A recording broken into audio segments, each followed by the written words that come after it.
Now that we've fully developed our eyes with eyelashes, eyebrows, meniscus, we have enough context at this point to judge our skin texture.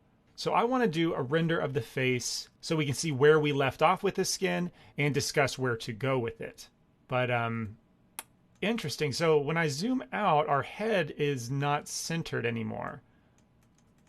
At some point I moved objects around without knowing it and really messed up the scene. I wonder what's going on. Okay, so actually when I select the head mesh, I can see there are values in X and Y. So I must have moved the head object at some point. So let's see if I can move everything back to the proper place if I select everything except the eyeball geometry. Remember, the eyeballs are parented to the head. So let's disable selection on the eyeballs, select everything else, and then Alt click and drag on X and Y in our location value and hit 0. That should put it back at the center. Everything looks right. If I go back into the camera, once again, we're centered. Sorry about that. I really don't know what happened, but I think I said in the last video, it's scary how often randomly moving stuff in my portrait scenes happens. One more reason to put all our head-related objects at the same origin point.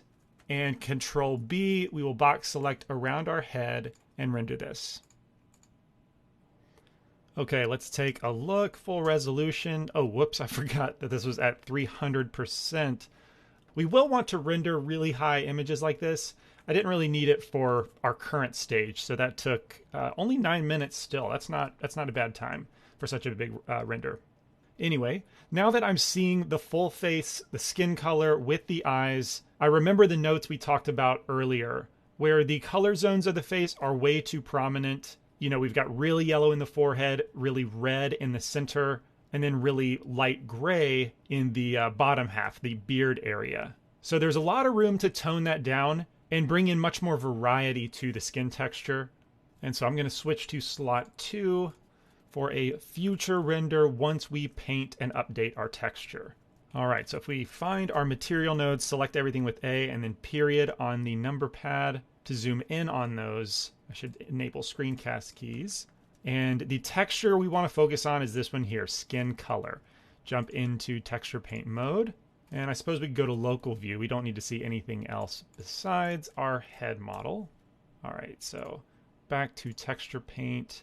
Why can I not get into local view on just the head? Okay, I'm not in local view right now. Head is selected. Local view, there we go. And texture paint. Okay, let's pick my main sources of reference here in the upper image editor. We're looking for CC0 Skin Simplified. Remember, this is a blurred version of several faces. And then down here, I'm going to open the saturated version. Right, remember the saturated is to help me understand which colors exactly, where it's a little more subtle up here. And so combined, they should be all the reference I need to upgrade our skin texture. I want to make sure to pin those, make sure they don't go anywhere during the process. From here, I'm going to time-lapse the rest of the painting process because it's fairly tedious, a lot of doing the same thing, which doesn't require a ton of explanation. I think the most important aspect to believable skin color is the subtle variety in the palette. Flesh tone is a combination of pinks, yellows, oranges, purples, and even greens sometimes. It's much more a mosaic of these tones than broad swaths of individual colors. And therein lies the main problem with our first iteration, too little variety. So you'll see my approach is twofold. Maybe 40% is me trying to match what I see in the reference, while 60% is building up palette variety across the entire face. In the forehead, I'm trying to diminish the overwhelming yellow by introducing pink tones, though I can't deny that both references suggest yellow in the temple area. But it's important to be careful. You know, we're using exaggerated colors and it is easy to go too strong. Like here, I go way too hard on the cheek, so I need to dial that back with undo. Hue is not the only important attribute of color selection. Value is equally important.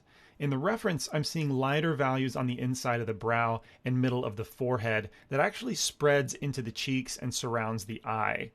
These highlights seem to correspond to underlying bone structures where there's less muscle and fat between skin and bone. Be careful though, remember that light areas in photos can be reflections on the skin. and we don't want to paint that into our skin colored texture. But on the inside of the tear trough, there's a notable purple hue. I've noticed this area needing obvious improvement for a while, so it feels good to finally implement that. Next, I'm lightening the lower eyelids, which have been way too reddish brown. This will bring some much needed definition to the eyelids. The first version was basically a solid color, which left the skin feeling waxy. So the principle of variety really helps in this case. And here some pink accents will help us transition out of the purple in the tear trough. I mentioned this a minute ago, but one thing you'll see me do a lot is exaggerate the color selection. It's tempting to color pick areas of the existing texture and reference for spreading around, but I find this produces a far more homogeneous result. It's okay to color pick an area, like if I want an orange, I'll color pick an orangish region, but then I want to push the saturation further.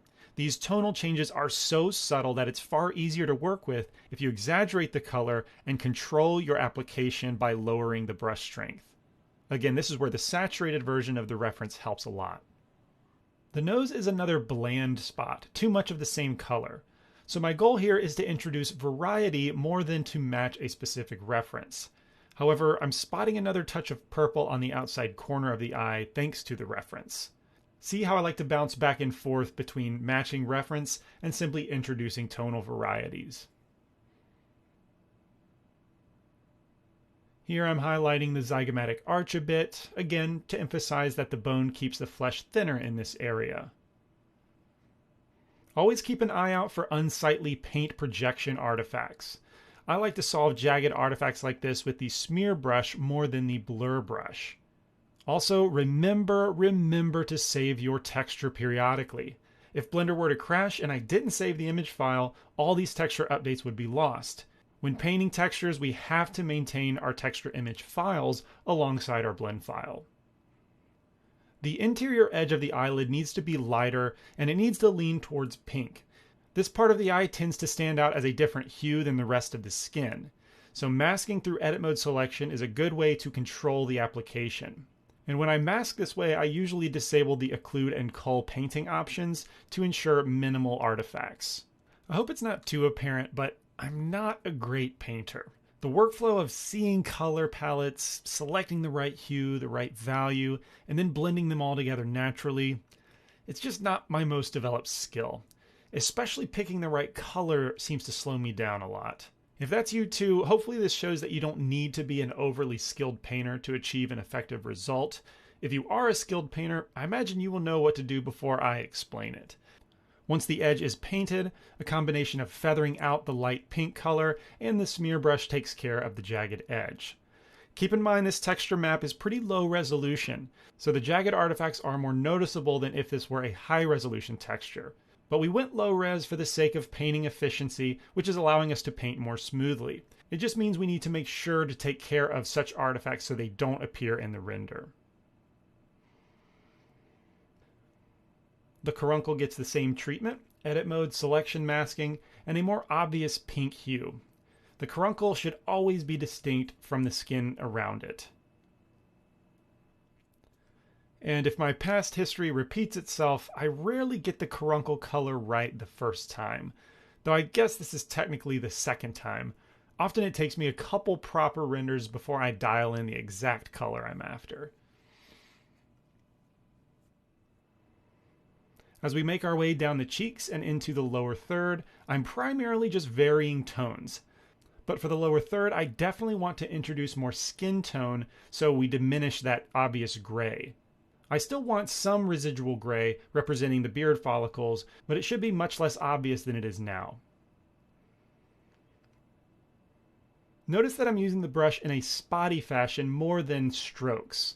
This facilitates the mosaic variety of tones rather than broad swaths. Of course, bearded reference doesn't help in this area, so I need to find a shaved face for guidance. And this spot really isn't too definitive in the photos, so in these more generic situations, I'll lean on the tonal variety principle. Some pink, some orange, maybe some purple, and the result should end up believably skin-like. As you've seen, I spend most of my time focused on the front of the face, but I don't want to neglect the rest of the head. All areas of the head need to follow the tonal variety principle at least. Making every angle match photos is going the extra mile in my experience. When it comes to the lips, I want to feather out the vermilion border more. The first version is too abrupt in the transition, so adding skin tone to blend out the pink is the goal. Though keep in mind this can make the lips look dry if taken too far. Once we implement skin reflections, that's probably more responsible for defining the moisture level in the lips, but still the more pink we eliminate, the more dry it feels. You've probably noticed by now that our shape key continues to make itself very useful. Of course, the definitive hue of lips is a soft pink, but the saturation actually intensifies where both lips meet. So by opening the mouth, I can concentrate more vibrant pinks where they touch when closed. And like the eyelids, there's often a paint artifact here in the lips that we need to blur out. Earlier I said that the caruncle is usually a color that takes me a few attempts to get right. Lips are kind of the same thing. Even in the photos, lips have a variety of colors and saturation levels. Some are hardly pink at all, while others nearly look like lipstick. That's just to say that the lips are often another area that can require multiple attempts. And at this point, we're getting close to being done with this second color pass. I can tell that we're addressing the key criticisms well because it's feeling more natural. I can't wait to see this working with the material.